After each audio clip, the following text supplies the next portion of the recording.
Shalom, good evening. Welcome everybody to this Telugu session of Bible study. అందరికీ కూడా దేవుని నామం పేరట వందనాలు. అలాగే మీ అందరికీ కూడా నా యొక్క ఆశీస్సులు తెలియజేస్తున్నాను. ఈ యొక్క Telugu And we are so much filled and full of joy to be a part of your lives and to share the gospel and share the word of God with each one of you. మీ అందరి జీవితంలో కూడా మేము కూడా ఒక భాగమయ్యి దేవుని సువార్త గురించి విషయాల గురించి మాట్లాడడం మాకు ఎంతో ఆనందకరం. And I think we've been doing this for some time now, about 2-3 months, and we've been doing a lot of topics from the New and the Old Testament. దాదాపుగా కొన్ని నెలల నుండి 2-3 నెలల నుండి మనం ఈ యొక్క భాగాలన్నీ కూడా మనం చేస్తూ ఉన్నాం. చాలా విషయాలు కూడా మనం నేర్చుకుంటూ ఉన్నాం.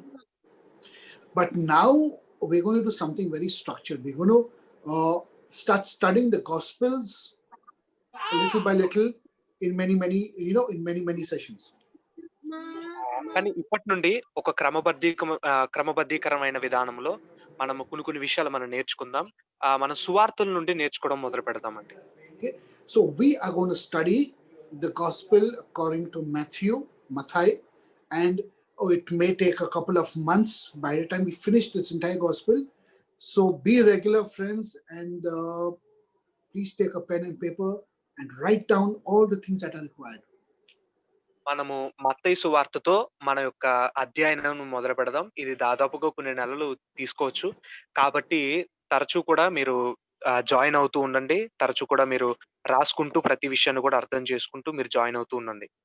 Now, although the New Testament is written in Greek and translated into English for us, and subsequently many other languages, but the original context of what we're going to learn is still Hebrew and Hebraic thought and mind. ఈ యొక్క నూతన నిబంధన అంతా కూడా Greek భాషలో రాసినప్పటికీ అది మరలా మన కోసం ఇంగ్లీష్ లోనికి తర్జుమా చేయబడినప్పటికీ దానిలో జరిగే సందర్భాలు, సన్నివేశాలు, ఆలోచన విధానాలు అన్నీ కూడా హెబ్రీ భాషతో ముడిపడి ఉన్నాయి. And you will come to understand and realize that the Hebrew is the basis of so much of understanding and so much of depth in our spiritual walk with God. మీరు ఇప్పటికే అర్థం చేసుకుని ఉంటారు. Hebrew అనేది మనము లోతైన విషయాలను అలాగే లోతైన సందర్భాలను అర్థం చేసుకోవడానికి, దేవునితో మన యొక్క నడకను, మన యొక్క మార్గాన్ని సరి చేసుకోవడానికి ఉపయోగపడుతుంది. And although we are reading it in the English or any other language, or that matter we know about it in the Greek, but really, if you do not understand it in this Hebrew mind, you will not understand the New Testament at all. మనము English గాని ఇలా వివిధ రకాలైన భాషలో మనం చదువుతున్నప్పటికీ కూడా Greek భాషలో అయితే మనం పట్టించుకోమనుకోండి. కానీ హెబ్రీ భాషలో మనం అర్థం చేసుకున్నట్లయితే చాలా విషయాలు మనకి తేటతెల్లం చేయబడుతున్నాయి. So there's nothing wrong in reading the English or the Telugu or the Tamil. There's nothing wrong with all of that. But my most preferred English translation is the King James Version, the old one. English భాషలో లేకపోతే తెలుగు భాషలో ఈ విధంగా ఈ భాషలో ఉన్నాయి చదవడం నేను తప్పని అనట్లేదు గానీ నా వరకు కూడా నా యొక్క సలహాగా కింగ్స్ జేమ్స్ వెర్షన్ బైబిల్‌ని ఉపయోగించండి అని నేను సిఫారసు చేస్తాను. And the reason for that is that the King James Version has done the best job, and it is the closest to the Hebrew mind while translating it into English. నేను ఆ విధంగా చెప్పడానికి కారణం ఏంటి అంటే, ఈ కింగ్స్ జేమ్స్ వెర్షన్ అనబడిన ఈ బైబిల్‌లో హెబ్రీయులకి సంబంధించిన ఆలోచన విధానానికి అనుగుణంగా దాన్ని తర్జుమా చేయడం జరిగింది. Every subsequent translation that has tried to make it more and more simpler to understand has disqualified the essence of what the Bible is trying to tell you. ఈ యొక్క మిగిలిన ట్రాన్స్‌లేషన్స్ అన్ని తర్జుమాలన్నీ కూడా అనువాదాలన్నీ కూడా మనకి సులువుగా అర్థం చేసుకోవడానికి ఆ యొక్క కోణంలో వారు తర్జుమా చేయడాన్ని బట్టి ఆ యొక్క నిజమైన సారము, ఆ యొక్క వాస్తవికత అనేది అందులో దూరం చేయబడడం జరిగింది. Okay. So now the second thing I want to tell you is that everything that we will learn is contextual. Everything has a context, and we must be able to understand it in context.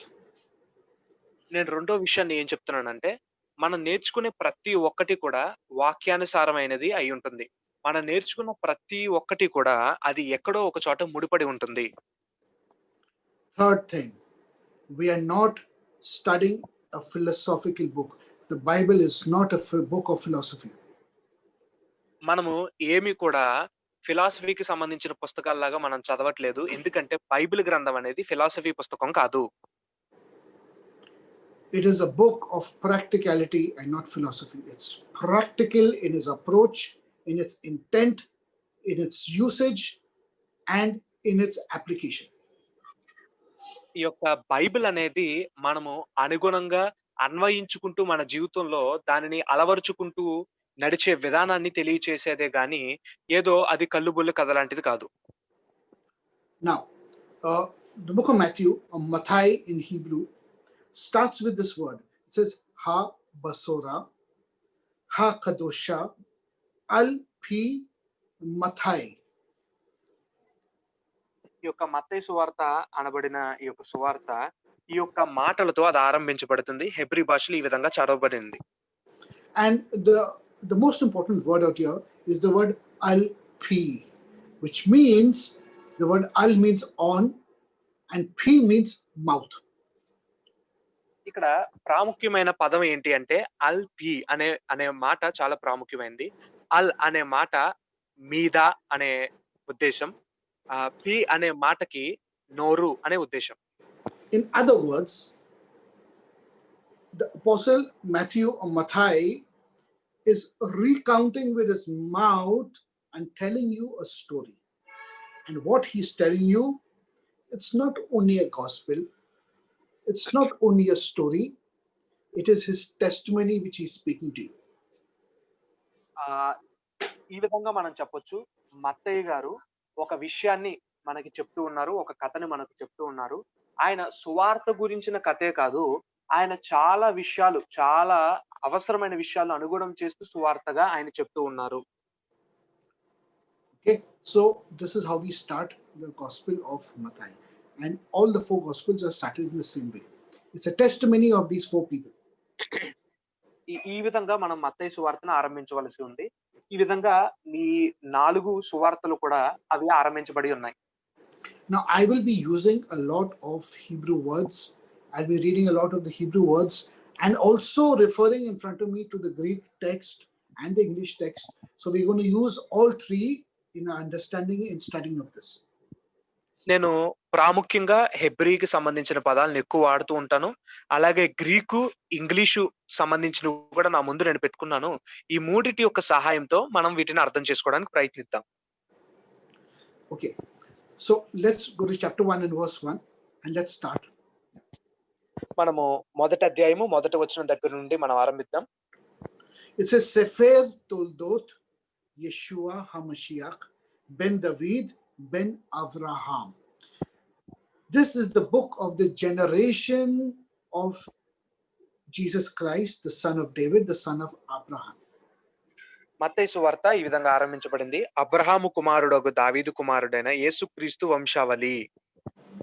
Now you have to understand this very, very clearly. It's saying Sefer Toldot. The word Sefer means either to count or scribe, to inscribe. Book. It means book. So it's telling us this book is the testimony of what I'm going to tell you. And these are the generations that have brought us Jesus Christ, the son of David, and the son who was the son of Abraham. ఈ యొక్క సెఫేర్ అనబడిన పదానికి రాసి ఉంచినది, పుస్తకము, ఇమర్చబడి ఉన్నది అనే వివిధ రకాలైన అర్థాలు వస్తాయి. ఈ యొక్క మాటలు మనకి ఏం తెలియజేస్తున్నాయంటే యేసు ప్రభు వారు దావీదు కుమారుడు, దావీదు అబ్రహాము కుమారుడు అనే విధానంలో యేసు ప్రభు వారి గురించి ఇవన్నీ కూడా సాక్ష్యం ఇస్తూ ఉన్నాయి. But why is he called the son of David? Isn't Jesus Christ the son of God also? ఎందుకు ఇక్కడ యేసు ప్రభు వారు దావీదు కుమారుడుగా చెప్పబడ్డారు? ఆయన దైవ కుమారుడు కూడా కదా. So you have to understand this word generation or toldot in Hebrew, and what does it mean? మనం దీన్ని అర్థం చేసుకోవాల్సింది ఏంటంటే వంశావళి, వంశావళి అనే పదాన్ని చాలా జాగ్రత్తగా అర్థం చేసుకోవాలి. So this word toldot or generation comes from the word yalad in Hebrew, means to give birth or to generate life.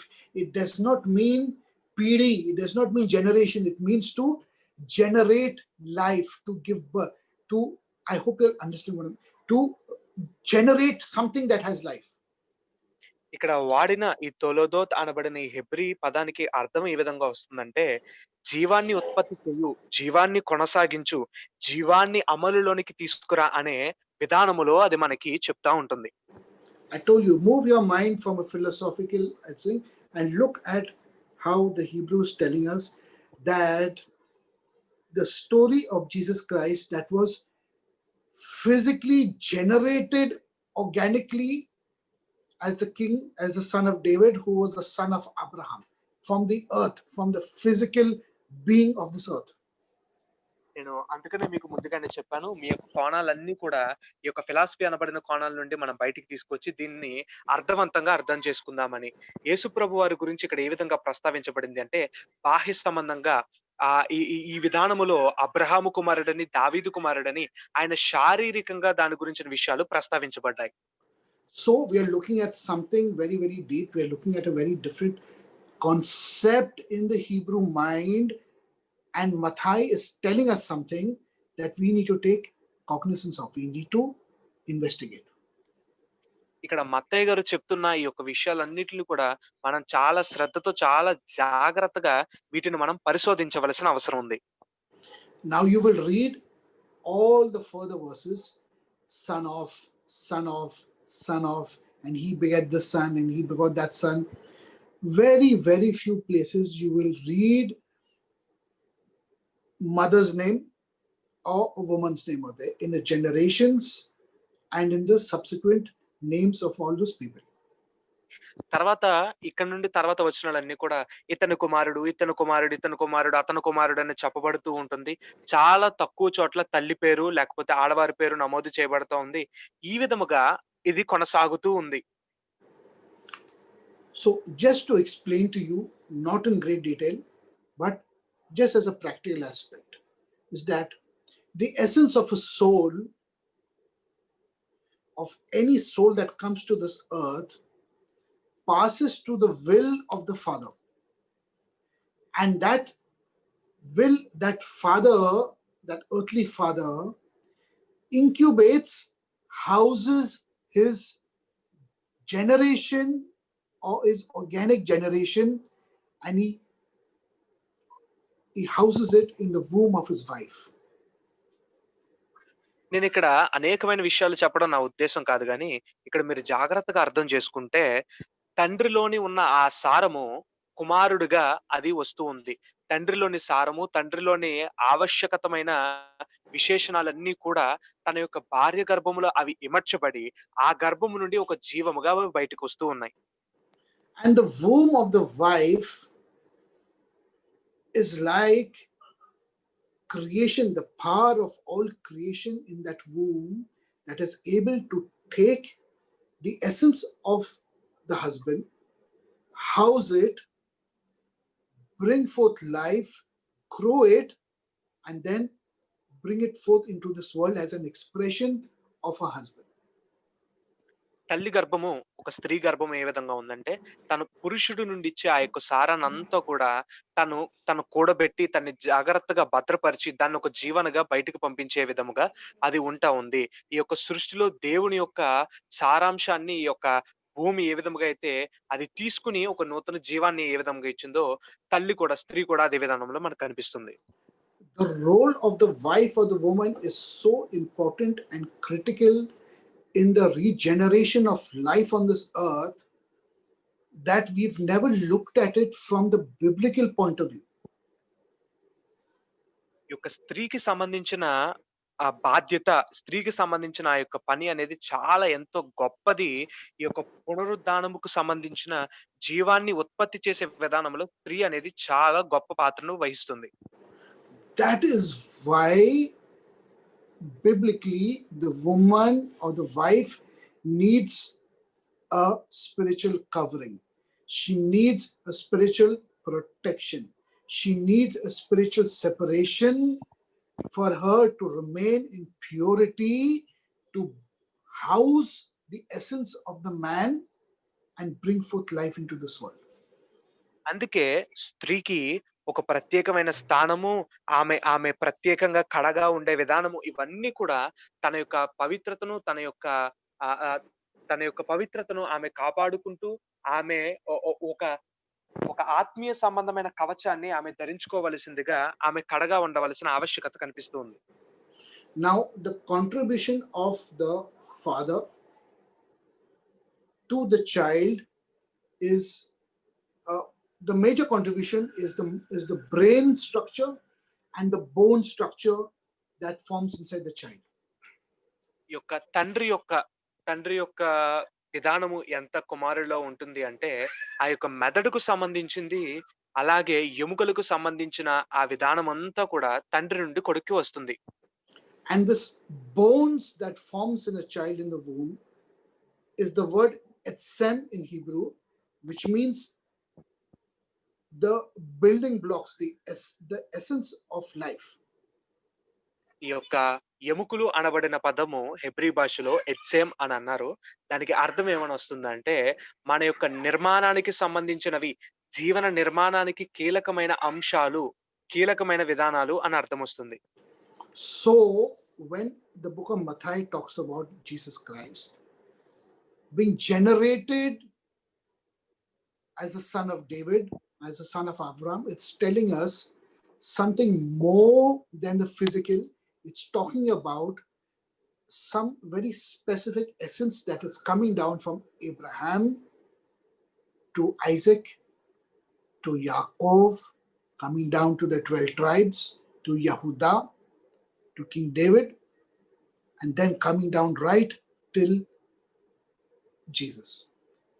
He had something of importance that was coming down from Abraham.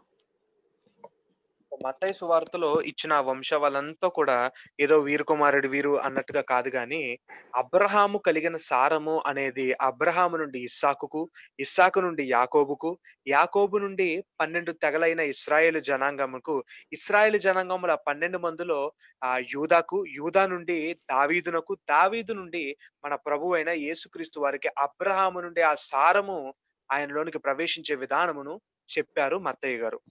The rest of the names and the 14 generations and the 14 generations that are written out there is only a testimony and a proof of the lineage that is carrying this specific exam that is coming to our Lord Jesus Christ. ఈ యొక్క మిగిలిన పేర్లన్నీ కూడా అవి ఒక ఆధారముగా ఉండడానికి, ఒక సాక్షార్థముగా ఉండడానికి అవన్నీ లిఖించబడ్డాయి గానీ, వాస్తవానికైతే అబ్రాహాము నుండి, యూదా నుండి, దావీదు నుండి యేసుప్రభు వరకు వచ్చే ఆ యొక్క ఎజ్జేమ్, ఆ యొక్క సారముగా మనకు కనిపిస్తూ ఉంది. So, son of Abraham simply means that when Abraham followed God in faith and he was called a man of righteousness, God changed his name from Abram to Abraham. అబ్రాహాము కుమారుడైన యేసుప్రభు అంటానికి విధానముకి కారణం ఏంటంటే, అబ్రాహాము ప్రభువుని నమ్మి విశ్వాసంతో ఆయన ముందుకు సాగడంతోటి అబ్రాముగా ఉన్న ఆ పేరును దేవుడు అబ్రాహాముగా మార్చారు. By changing his name, God put in the consonant of He in his name, and that He is a part of God's name also. ఆ యొక్క అబ్రాములో దేవుడు ఆ యొక్క హే అనబడిన ఆ యొక్క అక్షరాన్ని కలిపారు. ఆ హే అనేది దేవుని యొక్క పేరులో ఒక అక్షరము. Because God's name is the 4 consonant tetragrammaton called Yud, He, Vav, He.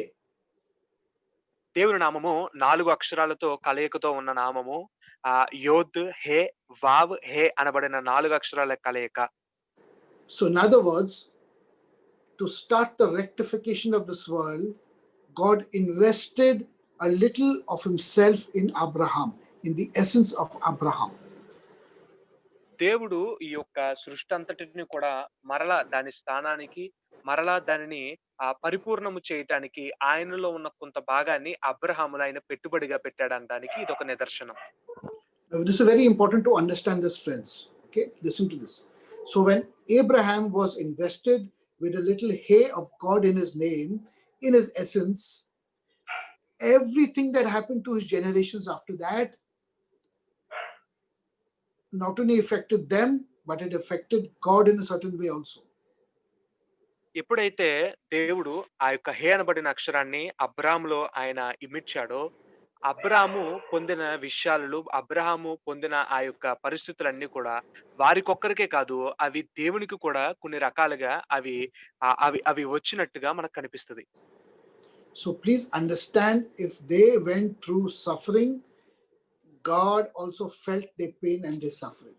If they went into exile, God also went with them to bring them out from exile. ఒక విషయాన్ని జాగ్రత్తగా అర్థం చేసుకోండి. వారు చెరలోనికి వెళ్ళిపోయినట్టయితే, వారు చెరలో బందీలుగా ఉన్నట్టయితే, దేవుడు కూడా వారిని విడిపించుటకు చెరలోనికి వెళ్ళాడు. God was invested in Abraham and his children from generation to generation. దేవుడు అబ్రహాములో తన యొక్క సారమును ఆయన పెట్టుబడిగా పెట్టాడు. అది తరతరములుగా అది వస్తూ ఉన్నది. That is why we read in the book of Exodus, when the Lord tells Moses, he says, he doesn't tell Moses, go and speak to Pharaoh. అందుకనే మనకి నిర్గమకాండంలో దేవుడు మోషే గారితో మాట్లాడుతూ ఉంటారు. నువ్వు నువ్వు వెళ్ళిపోయి ఫరోతో మాట్లాడు అన్నట్టుగా అక్కడ మనకు కనిపించదు. He tells Moses, he uses the word bo, Moshe. The word bo means come, Moses. Come, let's go and talk to Pharaoh. అక్కడ భో అనబడిన హెబ్రీ పదాన్ని ఉపయోగించారు. దానికి అర్థము రా. అంటే మనం ఇక్కడ ఎలా అర్థం చేసుకోవాలంటే, రా మోషే, నువ్వు నేను కలిసి వెళ్లి ఫరోతో మాట్లాడదాం. In other words, God was very much invested in bringing out the Jewish nation from Egypt, because by bringing them out, he's also bringing himself out with them, because he is invested in the kingdom of Israel. దేవుడు ఇశ్రాయేలు జనాంగాన్ని ఆ యొక్క చెరలో నుండి బయటికి తీసుకొస్తున్నారు. ఆ యొక్క బందీఖానాల నుండి బయటికి తీసుకొస్తున్నారంటే, ఆయన వారిలోనికి ఆయన యొక్క సారాన్ని పెట్టుబడిగా పెట్టాడు కాబట్టి, వారిని బయటికి తీసుకొస్తూ ఆయన కూడా వారితో పాటు బయటికి వచ్చాడు. So this is the explanation for son of Abraham. ఇది అబ్రహాము కుమారుడు అనబడటానికి సంబంధించిన వివరణ. So son of Abraham has got to do with the earth. It's got to do with the essence of creation. It's got to do with the physicality of the Son of Man. It's got to do with the redemption of the body, the flesh and the blood that needs to be rectified for the kingdom of God. Abraham కుమారుడు అని ఎందుకు అనిపించుకోవాల్సి వచ్చింది అంటే, ఈ యొక్క సృష్టిని మరలా పరిపూర్ణ దశలోనికి తీసుకురావడానికి, పడిపోయిన మానవుణ్ణి మరలా అతన్ని వెలికి తీసుకురావడానికి, చెడిపోయిన అతడి స్థితిని మరలా బాగు చేయడానికి, అతని యొక్క ఆత్మను పరిశుద్ధతలోనికి నడిపించడానికి, అతని యొక్క రక్త మాంసములను, అతని యొక్క ఆత్మను, వీటన్నిటిని కూడా మరలా పరిపూర్ణ స్థితిలోనికి తీసుకురావడానికి అతడు అబ్రహాము కుమారుడుగా ప్రత్యక్షం కావాల్సి వచ్చింది. But the son of David is a different title altogether. దావీదు కుమారుడు అనే ఆ యొక్క పదము చాలా చాలా విభిన్నమైన మాట. The son of David is not an earthly title. It's an allegory for a spiritual place that exists for the sake of bringing the kingdom of heaven to earth. ఈ యొక్క దావీదు కుమారుడు అనబడిన పదము బాహ్య సంబంధమైన పదము కాదండి. అది పరలోకానికి సంబంధించిన విధానములో అది చెప్పబడిన ఒక ఉపమానం లాంటిది. పరలోక సంబంధమైన ఆ యొక్క రాజ్యము భూమి మీదకి తేబడింది దావీదు కుమారుని విధానములో అని చెప్పబడిన ఉద్దేశం. From God, from the throne of God, the many levels of emanations from God, his kindness and his attributes. The lowest level of his attributes is the level of kingdom, where he will sit as king over all of physical creation. దేవుడు ఆయనలోని సారములోని, ఆయనలోని విశిష్టత, వీటన్నిటిలో కూడా ఆయన యొక్క సింహాసనం ఎదుటి నుండి ఆఖరిగా ఉన్న ఆయన యొక్క కోణములో ఏంటి అంటే, అది రాజ్యము, సింహాసనము, రాజు అనబడిన విధానం మనకు కనిపిస్తూ ఉంది. ఆయన సింహాసనం మీద ఆసీనుడై ఉంటాడు. So therefore, God has invested into physical creation to set up an everlasting throne for his son to sit on that throne, but that son has to come also from the earth and be glorified to sit as an everlasting king on that throne in kingdom on earth as it is in heaven. ఆ యొక్క దేవుని సింహాసనం ఈ యొక్క భూమి మీదకి అది వచ్చి అది ప్రతిష్ఠించబడి, ఆ సింహాసనం మీద తండ్రి అయిన దేవుని యొక్క కుమారుడు కూర్చోవాలి. ఆ విధముగా భూమి మీద తండ్రి అయిన దేవుని కుమారుడు కూర్చోవాలి అంటే, అతడు కూడా బాహ్య సంబంధంగా శారీరకంగా రావలసి ఉంది కాబట్టి, అతను దావీదు కుమారుడిగా రావలసిన విశిష్టత ఉంది. So we looked at two aspects of our Lord Jesus. One is son of Abraham, and the other is son of King David, friends. Chapter 1, verse 1. Tremendous meaning if you'll understand it from the Hebrew point of view. ఈ యొక్క మత్తయి సువార్త మొదటి అధ్యాయం మొదటి వచనంలో నుండి మన 2 కోణాల్లో నుండి మన యేసు ప్రభువారిని చూసాం. మొదటిగా అబ్రహాము కుమారుడిగా చూసాం. రెండవదిగా దావీదు కుమారునిగా చూసాము. మన హెబ్రీ భాషలో దీన్ని చూసినట్టయితే చాలా అద్భుతమైన సారాంశాన్ని గమనించగలిగాం. Now, there's no need to read all the names and the 14 generations. Let's skip all that. And we'll jump to verse 18. మనము మిగిలిన పేర్లన్నిట్లి గురించి కూడా మనము ఇబ్బంది పడాల్సిన అవసరం లేదండి. అవన్నీ కూడా వివిధ రకాలైన పేర్లు. మనము సరాసరిగా 18వ వచనం దగ్గర నుండి చదువుకుందాం. Then Joseph, her husband, being a just man and not willing to make her public example, was minded to put her away privately. Sir, 18 verse is now the birth of Jesus Christ. Oh, sorry. Yeah, sorry. 18. Yeah. Read that. యేసుక్రీస్తు జనన విధానం ఎట్లనగా, ఆయన తల్లి అయిన మరియ యోసేపునకు ప్రదానము చేయబడిన తరువాత వారేకము కాకమునుపు ఆమె పరిశుద్ధాత్మ వలన గర్భవతిగా ఉండెను. Now it's telling us after discussing and giving us a clear picture of the duality of what we understand of our Lord Jesus.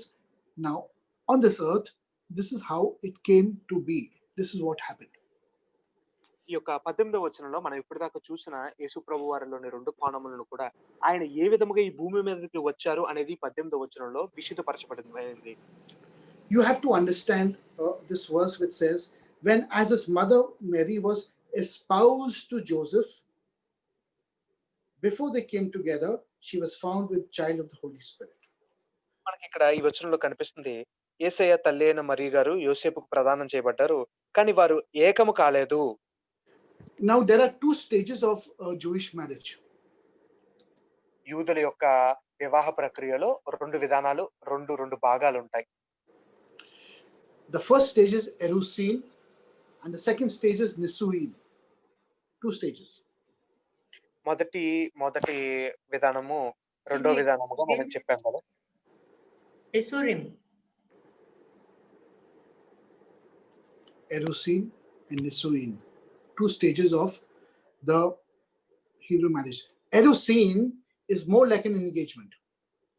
ఈ యొక్క ఎరుసీం అనబడినది engagement, నిశ్చితార్థము లాంటిదండి. But this engagement is not like what you and me think it is. ఈ యొక్క నిశ్చితార్థం అనేది మీరు నేను అనుకునే విధానంలో ఉండదండి. Erusin means you're officially married and a contract is signed.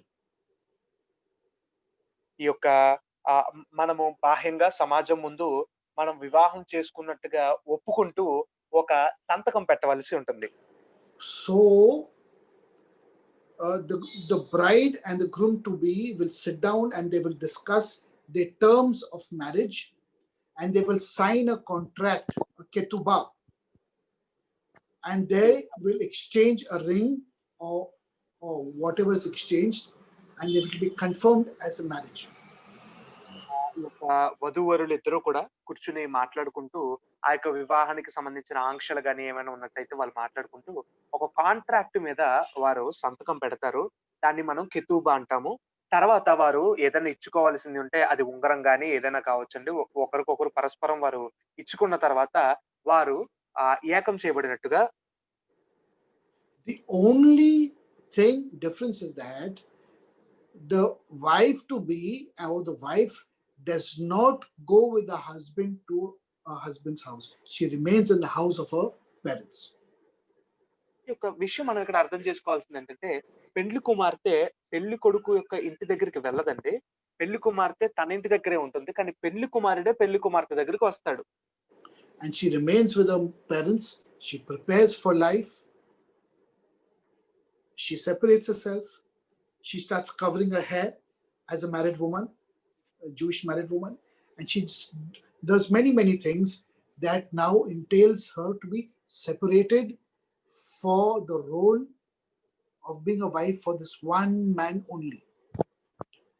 ఆ యొక్క స్త్రీ తన యొక్క తల్లిదండ్రుల దగ్గరకు వచ్చేసి, తన యొక్క జుట్టుకు మేలిముసుగు ధరించుకుంటూ, తనను తాను ఆహ్, ఆహ్, వ్యక్తం చేసుకుంటూ, ఈ యొక్క వ్యక్తికి మాత్రమే నేను భార్యనన్నట్టుగా ఆమె కొన్ని చిహ్నాలు, కొన్ని అలంకరణలు ఆమె చేసుకుంటూ ఉంటుంది. Whereas the husband goes back to his house and his father helps him to prepare a house to bring his wife. ఈ యొక్క పెండ్లి కుమారుడు ఇంటికొచ్చేస్తాడు. తన యొక్క తండ్రి కొడుకుకి సహాయం చేస్తూ, ఈ యొక్క వచ్చే ఆ యొక్క పెండ్లి కుమార్తె కోసం ఆ యొక్క ఇంటిని సిద్ధపరచడానికి తండ్రి సహాయపడుతూ ఉంటాడు. So sometimes it can be 2 months, 3 months, 6 months, 1 year, anything, till he comes back and to come and take his bride finally to be his to live with her in his new house. అది కొన్ని సార్లు 2 నెలలు పట్టొచ్చు, 4 నెలలు పట్టొచ్చు, సంవత్సరం పట్టొచ్చు.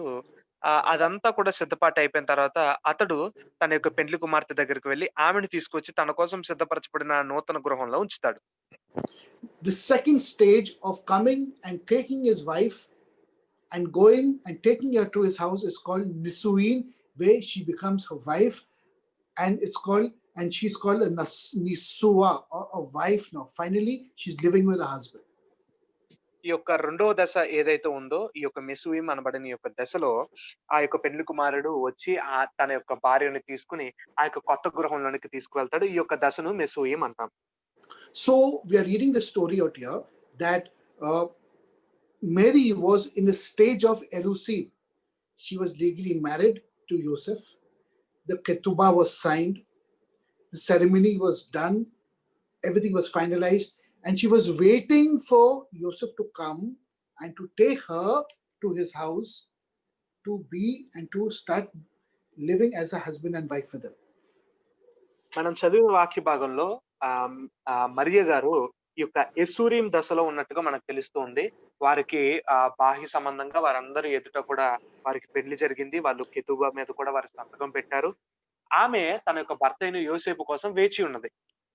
And not many people know that it is during this time that a Jewish woman who's married in erusin goes through a rigorous process of separation, prayer, holiness, sanctification, and to become pure, taharot, purity, to take on the role of being a mother and a wife. చాలా మందికి ఈ యొక్క విషయం తెలీదు. ఈ యొక్క ఎస్సూరీం దశలో ఉన్న ఆ యొక్క పెండ్లి కుమార్తె తనను తాను అన్ని విషయంలో కూడా తను ప్రత్యేకపరచుకుని, తనను తాను పవిత్రపరుచుకుంటూ, తను ఒక తల్లిగా, ఒక భార్యగా తనను తాను సిద్ధపరుచుకుంటూ ఉండే దశలో ఆమె ఉంటుంది. And it is during this time that Miriam, or the Mary of our Lord, mother of our Lord, was probably going through this time of separation and purity, and elevating herself to the purity of God, because she was such a holy person, such a holy woman.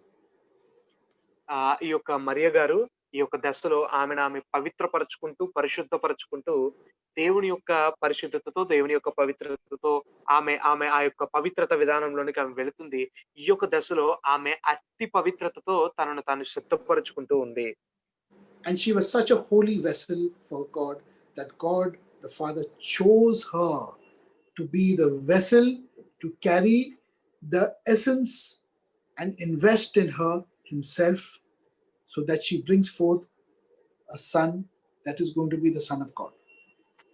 ఆమె చాలా పవిత్రమైన స్త్రీ కాబట్టి తండ్రి అయిన దేవుడు ఆమెను ఎన్నుకున్నారు.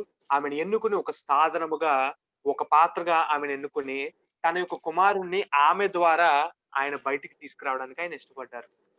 Let's go to the Gospel of Luke and let's look at something very interesting with it, friends. మనందరం కూడా లూకా సువార్తలోనికి మనం కొద్ది నిమిషాలు ధ్యానిస్తూ కొన్ని విషయాలు మనం అర్థం చేసుకుందాం. Chapter 1 in Luke, in verse 5, it says, there was in the days of King Herod, the king of Yehuda, a certain priest by the name of Zachariah of the course of Abia, and his wife was a daughter of Aaron, and her name was Elishama. Can you read verse 5, please? yes sir.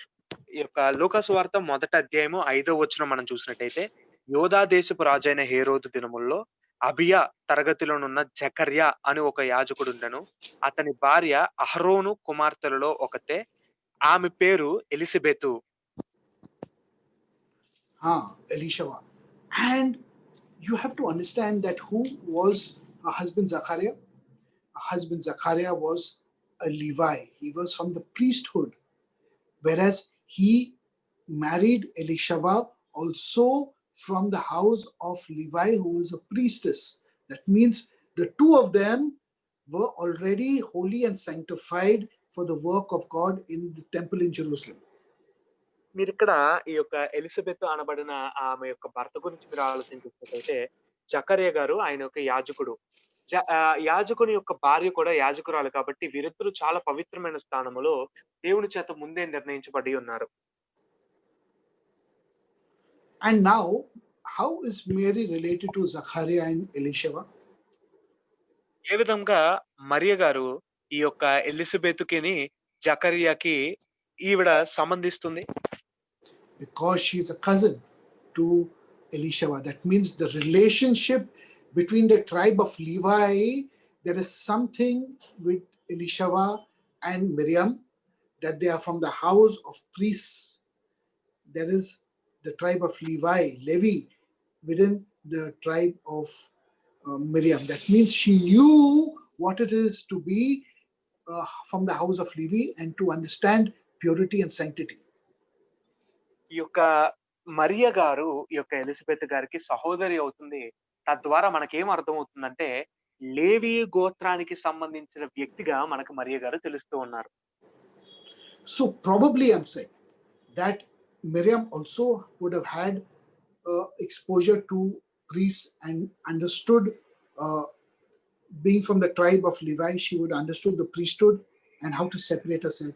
So it's, the preparation of Miriam to become the holy vessel of God was so perfect that God had to invest his son into her womb.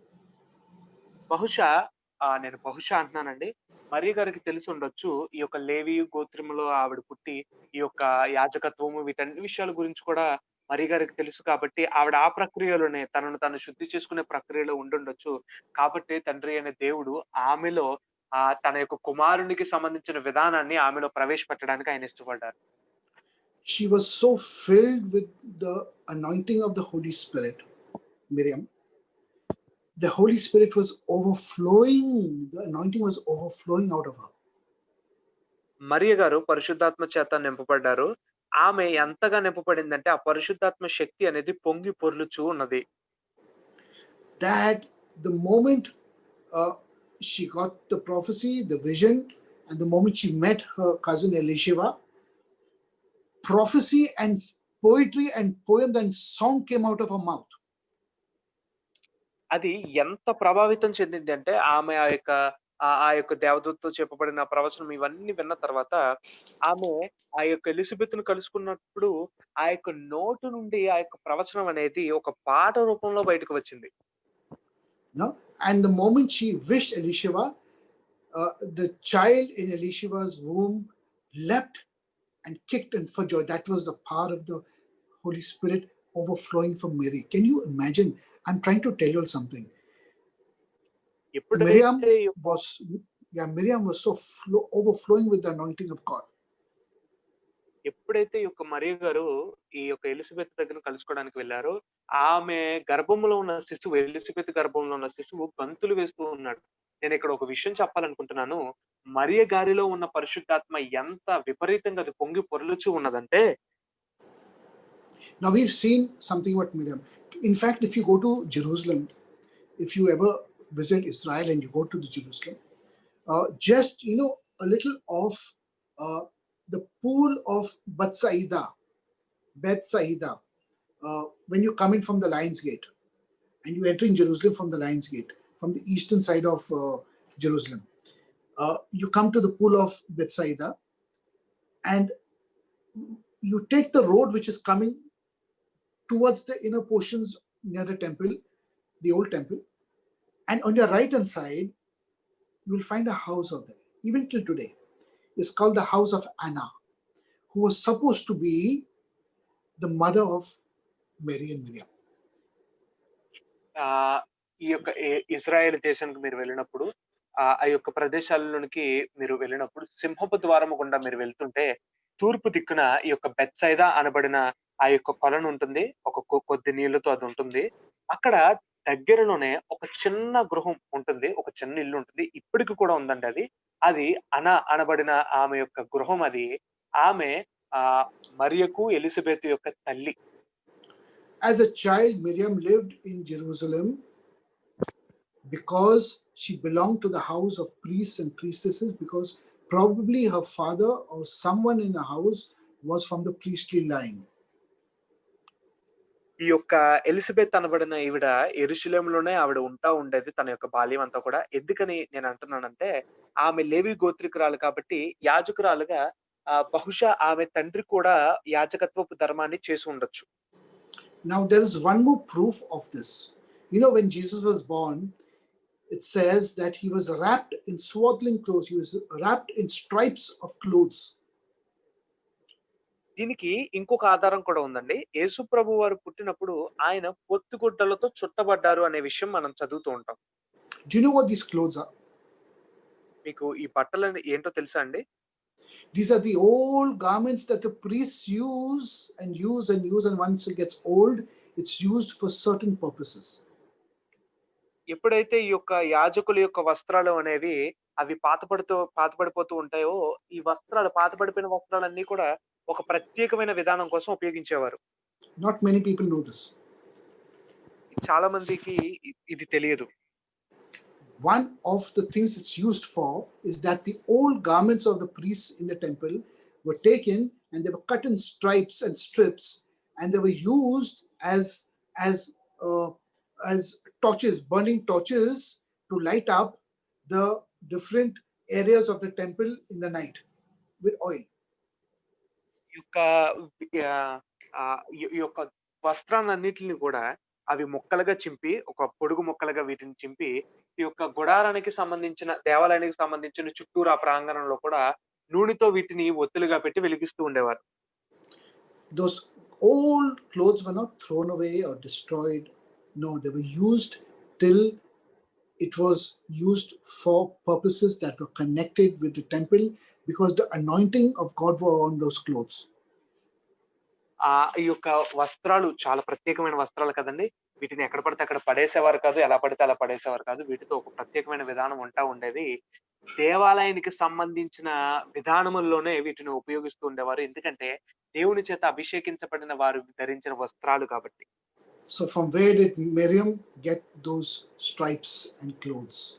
She got it from her priestly family, and she took it and she wrapped Jesus with it as a small child. How wonderful, friends.